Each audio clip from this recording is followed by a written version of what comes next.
दुनिया में सब आपसे जलन करने वाले मिल जाएंगे, ईर्ष्या करने वाले मिल जाएंगे, आपको गिराने, दबाने, धकेलने वाले मिल जाएंगे, आपको पीछे हटाने वाले मिल जाएंगे, लेकिन सिर्फ मां और पिता दो ऐसे हैं व्यक्ति इस दुनिया में जो चाहते हैं कि उनका बेटा उनसे भी बड़ा बने, उनका बेटा उनसे बड़ा, नाम चाहे कितना भी नाम हो, कितनी भी शोहरत हो, कितनी भी दौलत हो, कितना भी माता पिता के पास सब कुछ हो, लेकिन वो चाहते हैं कि उनका बेटा उनसे भी बड़ा बने, वो दुनिया में चाहते हैं। तो ऐसे माता पिता हमारे हैं, रहे, हम उनके कृपा पर आश्रित रहने वाली संतान, अनुशासन में रहने वाली संतान।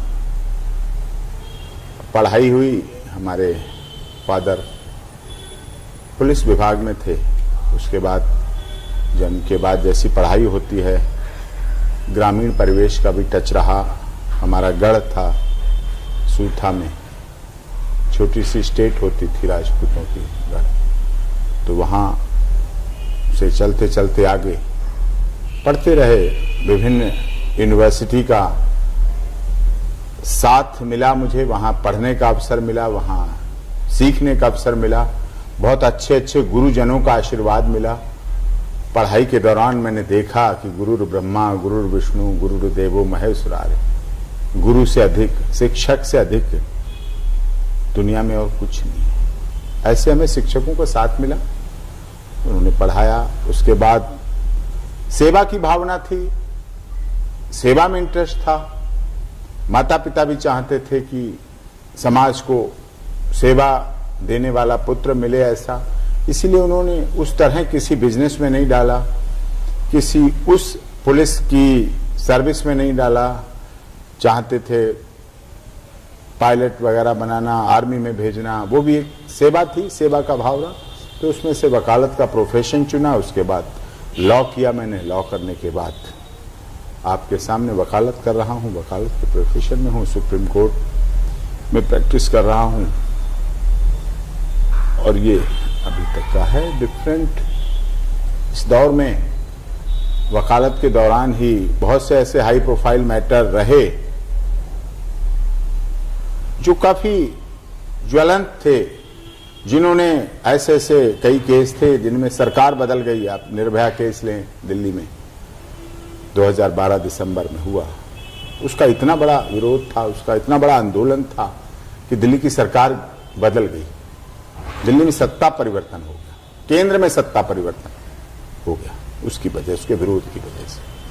लेकिन फिर भी मेरी माता ने मुझे सदैव सिखाया कि डरे हुए को अभय दान दो, भूखे को अनाज का दान, अपमानित को आदर सम्मान, प्यासे को जलदान करो, जिसे शिक्षा चाहिए उसे शिक्षा का दान दो।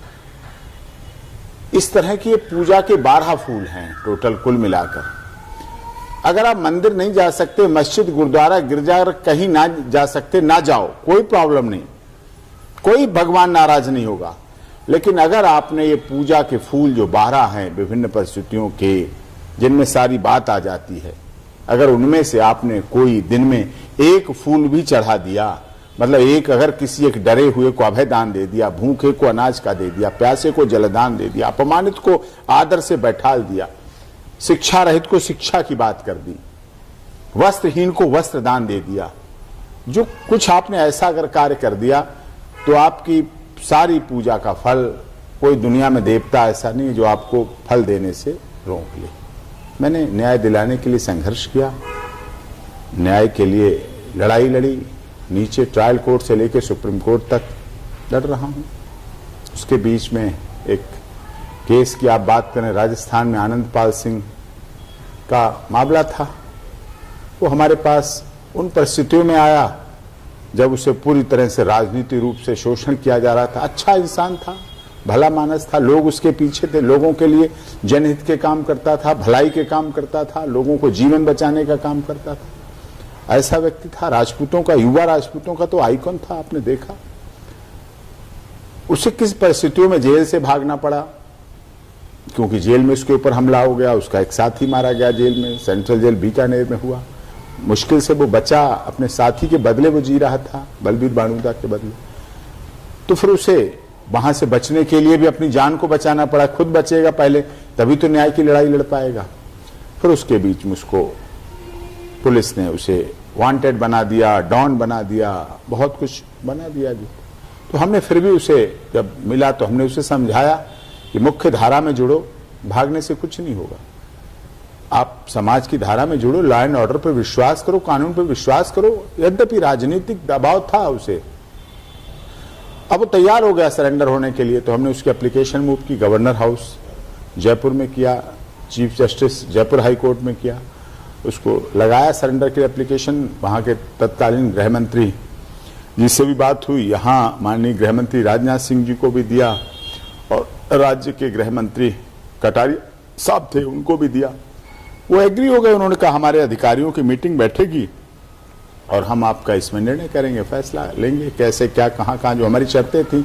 शर्तें भी हमारी यही थी कि आनंदपाल सरेंडर होना चाहता है, वीडियो कॉन्फ्रेंसिंग से उसकी पेशी हो और सीसीटीवी कैमरों में रहे, जेल सुरक्षित हो, और इस तरह से यही सब बातें थी, लीगल कॉन्सेप्ट की लीगल बातें थी। तो वो किया उसको, लेकिन बस प्रकृति को भी कुछ और मंजूर था, राजनीति को भी और कुछ और ही मंजूर था। किसी तरह से उसका इनकाउंटर कर दिया गया। सरेंडर करने के बाद उसका इनकाउंटर कर दिया, काफी चर्चा का विषय रहा, काफी लोग उद्वेलित हुए। साम्राज्य जैसे एक छोटा सा उसका गांव साम्राज्य में लोग बहुत 9 से 10 लाख लोग इकट्ठे हुए। राजपूत समाज ही नहीं, सारा जाट समाज, गुर्जर समाज, दलित समाज, शोषित समाज, पीड़ित समाज, मजदूर, मजलूम सभी ने उसका विरोध किया और सीबीआई जांच की मांग की। बाद में सरकार ने 20 दिन तक उसके परिवार वाले सीबीआई जांच की मांग कर रहे थे, डेड बॉडी को वहां रखा गया। तो फिर उसके बाद जब घर पे 20 तक डेड बॉडी रखी रही, फिर उसके बाद भी सीबीआई जांच की मांग सरकार ने मांगी, जांच हो रही, वैसा मामला रहा। अब भी चल रहा है उसमें हाईकोर्ट। आपके उत्तर प्रदेश का राममूर्ति सिंह वर्मा प्रकरण हुआ।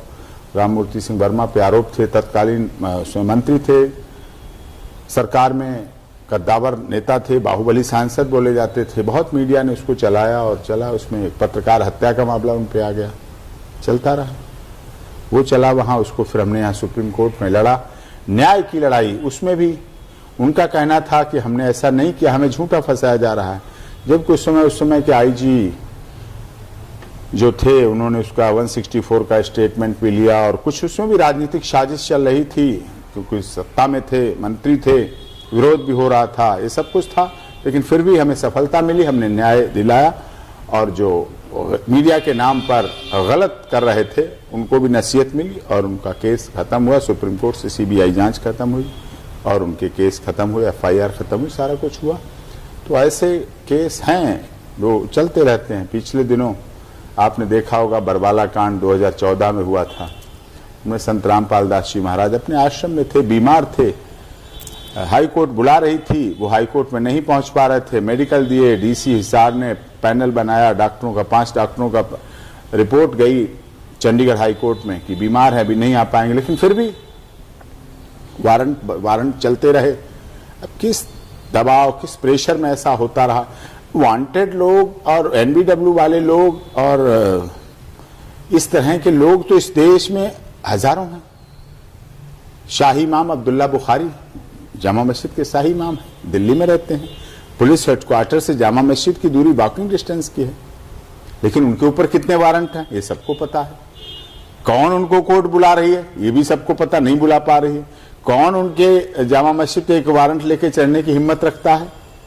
नहीं कोई ऐसा पुलिस ऑफिसर पैदा हुआ, नहीं कोई ऐसी कोर्ट है जो उसको कंटेम्प्ट ऑफ कोर्ट का करके और बुला के उसको करा दे, या उसको जामा मस्जिद को बरवाला कांड की तरह सील कर दे, बरवाला कांड की तरह लाठियां चलवा दे, बरवाला कांड की तरह पूरा हंगामा कर दे, जो पूरी चंडीगढ़, पूरी हरियाणा की पुलिस लगा दी, कितने आईजी, कितने अफसर, कितने सब कुछ लगा नरसंहार किया। जो आए हुए भोले भाले भक्त थे उनको बंद कर दिया गया, लाठियां चलाई गई, एक्सपायर्ड आंसू गैस के गोले छोड़े गए, मौत हुई। और दुख इस बात का, उनके ही लोग मरे और मुकदमा भी लास्ट में उन्हीं पे लगा दिया गया, उन पे लगा दिया कि तुम्ही ने मारा है। सोचिए आप, उल्टा चोर कोतवाल को डांटे वाली कहावत इस केस में बात सिद्ध हुई। मैं डिफेंस काउंसिल होने के नाते कर रहा था, और जो पुलिस ने पहले का बंधक बनाने वाले केस थे कि बंधक बना लिया, 426/14, 427/14 दोनों बरी हुई। बाइज्जत संत रामपाल दास जी उसमें बरी हुए। वो केस हैं, ट्रायल हो रहे हैं, अब जो चल रहे हैं उसमें high court, Chandigarh high court जाएंगे, वो भी चल रहे हैं केस। तो इस तरह से ऐसे केस जहां मानवता की रक्षा करने वाले लोग, जो मानवता की रक्षा कर रहे हैं, उनको बना दिया गया हत्यारा, उन पर मर्डर के केस लगा दिए गए, उन पर ऐसा किया गया। और पिछले दिनों की बात है, आपने देखा राम रहीम डेरा सच्चा सौदा का केस। ऐसा डेरा सच्चा सौदा लोगों को ब्लड देने का काम, पौधारोपण का काम, कन्या भ्रूण हत्या को रोकने का काम, सामाजिक मानवता भलाई के काम, शरीर दान करने के काम, गरीबों की शिक्षा का काम, गरीबों के औषधालय का काम, जिनके बच्चे नहीं उनको बच्चे भी अपने सत्संग के माध्यम से वो लोगों को इतना प्रेरित कर देते थे कि बच्चों को दे देते थे। कन्या भ्रूण हत्या को रोकने का काम, किसी तरह के नशों से दूरी, नशे खत्म, नशे पीने वाले, नशे प्रवृत्ति वाले, हर तरह के नशे से दूरी बना लेते थे, उनके भी भक्त संत रामपाल दास के। तो ये समाज में बदलाव आने वाले लोग, बदलाव लाने वाले, आप पर्यावरण की बात कर रहे हैं। हर साल ये संत रामपाल दास जी, डेरा सच्चा सौदा, राम रहीम जी हर साल करोड़ों पौधे लगवाते, और पौधे लगवाते नहीं, हमारी सरकारें भी पौधे लगाती हैं, लेकिन वो सरकारें पौधे लगा के छोड़ देती हैं। 3 महीने बाद पता चलता है, अगस्त में पौधे लगते हैं, नवंबर दिसंबर में आप देखेंगे जाके पौधे सूख के खिंच के वो लकड़ी में जलने के काम आ रहे हैं, लोग उनकी सर्दियों में ताप रहे हैं। क्या रहा पौधे लगाने का? लेकिन इनके लोग क्या करते हैं, उन पौधों की देखभाल करते हैं, उनकी रक्षा करते हैं, जाली लगाते हैं, कांटे लगाते हैं, पानी डालते हैं, खाद देते हैं, उन्हें निराई गुड़ाई करते हैं, तो वो रक्षा करते हैं, तो वो आगे बढ़ाते हैं। तो इस तरह के काम, नशे से दूरियां करने का काम, पंजाब जल रहा, पंजाब उड़ रहा, आप देख रहे थे पिछले दिनों। लेकिन फिर भी ये चीजें बहुत ऐसी रही हैं जो डेरा सच्चा सौदा ने की, संत रामपाल दास जी महाराज ने की। लेकिन ऐसे लोगों को जिनको समाज की जरूरत है, जिनके बिना समाज अधूरा है। पिछले दिनों एक खबर थी कि नकली खून का कारोबार हो रहा है, नकली खून बनने लगा। सोचिए, जब असली ब्लड डोनेशन कराने वाले लोगों को आप जेल में रखेंगे तो नकली खून के द्वारा लोगों की मौत के लिए कौन जिम्मेदार होगा? ये चल रहा है। तो उस केस में भी मैंने देखा है कितना न्याय हुआ, कितना इनजस्टिस हुआ। देखिए, हमारा संविधान बहुत क्लियर है। वो क्या कहता है? 99 दोषी चाहे छूट जाएं, 99 दोषी चाहे छूट जाएं, लेकिन किसी एक निर्दोष को सजा कभी नहीं होनी चाहिए। लेकिन इसमें क्या है, उल्टा हो रहा है। एक जो निर्दोष है उसे सजा दी जा रही है, और जो दोषी हैं उन्हें छोड़ा जा रहा है। पिछले दिनों आपने देखा, हनीप्रीत, बहन हनीप्रीत डेरा सच्चा सौदा की फॉलोअर्स थी, देखभाल करती थी, कार्य करती थी, डाइवोर्सी महिला थी, उसे शरण मिली, वहां अपना कर रही थी काम। लेकिन उनको मीडिया ने, देश की मीडिया ने, देखिए चौथा स्तंभ है मीडिया, लेकिन इसका दुरुपयोग नहीं करना चाहिए। मीडिया ने इतना उसको चलाते रहे, इतना उसको चलाते रहे, शायद 40 दिन तक हनीप्रीत का जो चीरहरण देश और विदेश की मीडिया ने किया, वो क्या था? वो क्या इस देश की बेटी नहीं थी? वो बेटी बचाओ, बेटी पढ़ाओ, बेटी बढ़ाओ वाली बेटी नहीं थी? क्या उसका दोष था? क्या अपराध था उसका? जिस दिन तक डेरा सच्चा सौदा को सजा हुई, उस दिन तक कोई उसका दोष नहीं। उसके बाद से उसका दोष शुरू हो गया। केवल ये कह देना कि हमारे साथ धोखा हुआ, ये दोष हो गया उसका। उसके बाद उसको 40 दिन तक किस तरह से जीता। मैंने कहा कोर्ट में, जब सरेंडर कराने ले गया हनीप्रीत को, तो वहां पंचकुला कोर्ट मैंने कहा कि साहब आप ये जान लीजिए हनीप्रीत है कौन। 40 दिन से जो आपको दिखाई गई, क्या वो हनीप्रीत है या इसके अलावा है कुछ हनीप्रीत? लेकिन वो इसके अलावा बिल्कुल उलट थी हनीप्रीत। मानवता भलाई के काम करना, सब कुछ कराना, सब कुछ दुनिया में इस को कार्य को चलाना, जिससे उत्तरकाशी के जब भूकंप आया, सैकड़ों ट्रक डेरा सच्चा सौदा ने भेजा राशि। जब भी कोई कैजुअल्टी हो जाती है तो डेरा सच्चा सौदा के फरिश्ते वहां पहुंचते हैं। सरकार की एनडीएफ आरएफ नहीं पहुंच पाती है, आपातकालीन जो संस्थाएं हैं वो नहीं पहुंच पाती, इनके लोग पहुंच के वहां मदद करते हैं। तो ये ऐसी बातें थी, और 40 दिन तक उसका चीरहरण हो रहा। मैंने कहा कि द्रौपदी का कुछ लोगों के सामने महल के अंदर कुछ लोगों ने, परिवार के लोगों ने चीरहरण किया था, उसके बदले में महाभारत हो गया। और इस बहन हनीप्रीत का जो चीरहरण इतने दिनों से हो रहा था, फिर क्या होगा, क्या होना चाहिए।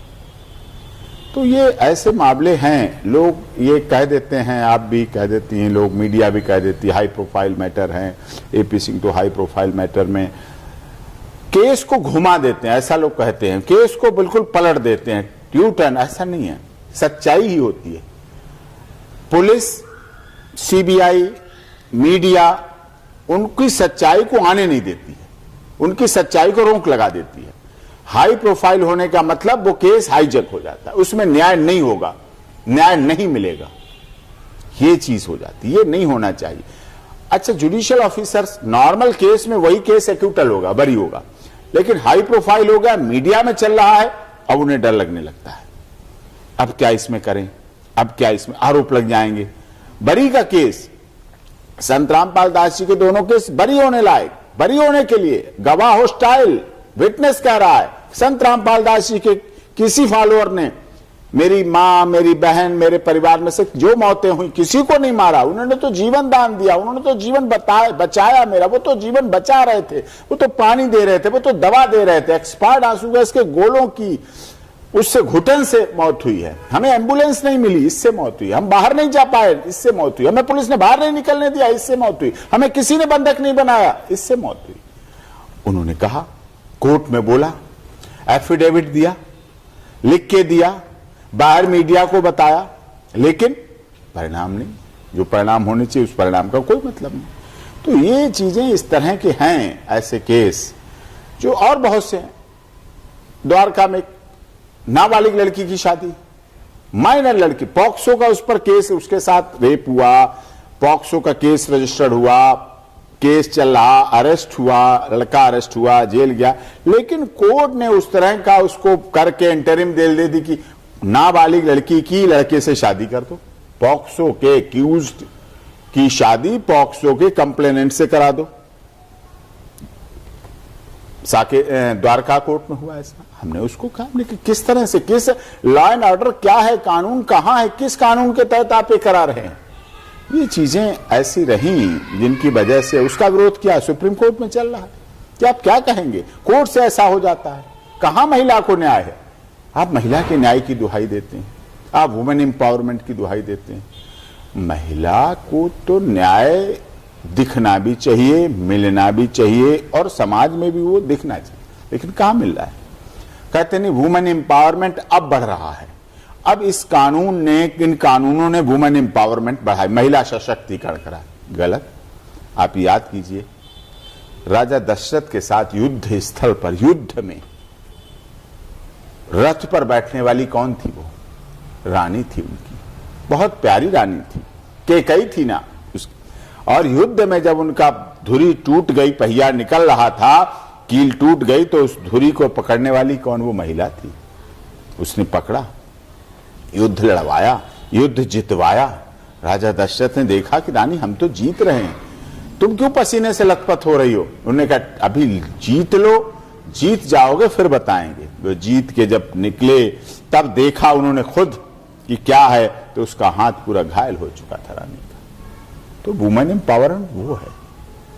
हाडा रानी आपने राजस्थान में देखा, बहुत बड़ा कॉलेज था, वहां कार्यक्रम था, लड़कियों का कॉलेज था, गर्ल्स डिग्री कॉलेज था। उसमें मैंने बोला कि हाडा रानी का इतिहास आप पढ़िए।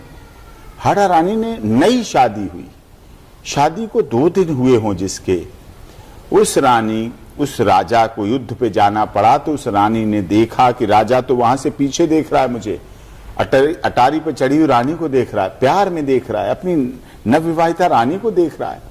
उसने कहा युद्ध नहीं लड़ा जा सकता, ऐसी स्थिति युद्ध नहीं लड़ पाएंगे, और युद्ध नहीं लड़ पाएंगे तो मेरे राज धर्म का नुकसान हो जाएगा, मेरे राजा के मान सम्मान और ये जितनी प्रजा है उसका नुकसान हो जाए। उस प्रजा में ऐसा नहीं है कोई सवर्ण की बात थी, उस समय किसी दलित की बात थी, उस प्रजा में SC ST एक्ट की बात होती हो, नहीं, वो अपनी सब प्रजा होती थी राजा की, हर एक उसमें होता था, हर समाज, हर वर्ग, हर धर्म के लोग होते थे। उनकी रक्षा के लिए उस हाडा रानी ने बुलाया नौकर को और अपना सिर काटा कि सिर काट रही हूं थाल में, और ये थाल सिर कटा हुआ राजा के सामने दे देना राजा को, और कह देना कि तुम्हारी हाड़ा रानी ने यह कहा था कि युद्ध में जीत कर लौटना, नहीं तो मेरा बलिदान बेकार चला जाएगा। नौकर था, नौकर को ऐसे ही करना था। जब वहां हारता युद्ध, जब राजा ने देखा अपनी हाड़ा रानी का सिर कटा हुआ, फिर तो कौन हरा सकता था उसे, फिर जो उसके अंदर आग पैदा हुई, कौन हरा सकता है? नहीं, फिर वो जीता। पन्नाधाय के त्याग क्यों कहानियां? पन्नाधाय का आपने देखा, अपने पुत्र को इस देश, ये देश कोई लकीरों से नहीं बना है, ये देश मिट्टी और ये नहीं है सूरज चांद से देश बन गया, नहीं है। सूरज चांद सब जगह है, मिट्टी और खेत खलियान सब जगह है, मकान बड़े बड़े सब जगह है। इस देश का अपना अलग इतिहास है। पन्नाधाय ने अपने पुत्र को, अपने राजा के पुत्र को, राजकुमार को बचाने के लिए कटवा दिया, भेज दिया उसको कि इसको ये मारा जाए, कोई प्रॉब्लम, मेरे राजकुमार बच जाना चाहिए। राजकुमार बच गया तो मेरा चित्तौड़ बच जाएगा, उदयपुर बच जाएगा, राजस्थान बच जाएगा। तो ये इतिहास है हमारा। कन्याओं के लिए, आप नवरात्रों में देवियों के लिए, ये जो चीज हमारी संकल्पनाएं हैं, ये सब चीजें, ये एक बहुत बड़ा श्रद्धा का भाव है। हमारे यहां महिलाओं को जो सम्मान दिया जाता है, विदेशों में नहीं दिया जाता है। वो पाश्चात्य सभ्यता का मानते हैं, वो उसे वैसा मानते हैं कि ठीक है, ये भी है, वो भी है, सब कुछ नहीं। एक बार विवेकानंद जी से कहा किसी ने, वहां जब वो बाहर गए, लंदन गए वहां, तो वहां उनसे कहा कि आपकी इंडिया में महिलाएं शेक हैंड नहीं करती हैं, हाथ नहीं मिलाती हैं, पुरुषों से हाथ नहीं मिलाती हैं।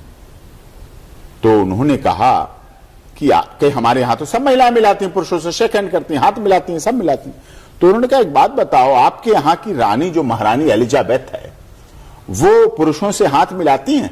कि नहीं नहीं, वो कैसे मिला सकती हैं, वो तो महारानी है, वो तो रानी है, वो नहीं हाथ मिला सकती हैं, वो किसी से हाथ नहीं मिलाती। तो उन्होंने कहा सुन, हमारे देश की हर महिला महारानी है, हर महिला रानी है, इसलिए वो किसी से हाथ नहीं मिलाती, वो नमस्ते करती है और शेक हैंड नहीं करती है। वो आपकी सभ्यता में होगा, हमारी सभ्यता में नहीं है।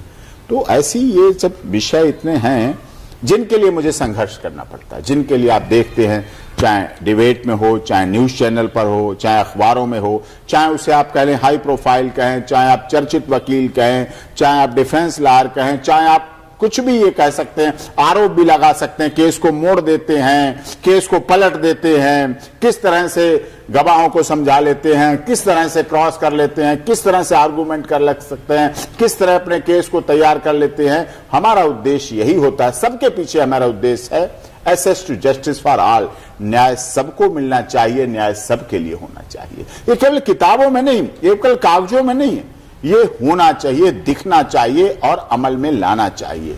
ये चीजें हैं और मीडिया को अपनी सीमा में रहना चाहिए, निष्पक्षता को मीडिया दिखाए, निष्पक्षता की बातें करे, वो सब कुछ करे। लेकिन जो उस तरह से किया जाता है, प्रेशर बना दिया जाता है, दबाव बना दिया जाता है, वो चीज अच्छी नहीं है। जांच अधिकारियों को जांच का काम करने दो, न्यायालय को अपना न्यायालय का काम करने दो, सबको अपना काम करने दो, उस पर हावी नहीं होना चाहिए।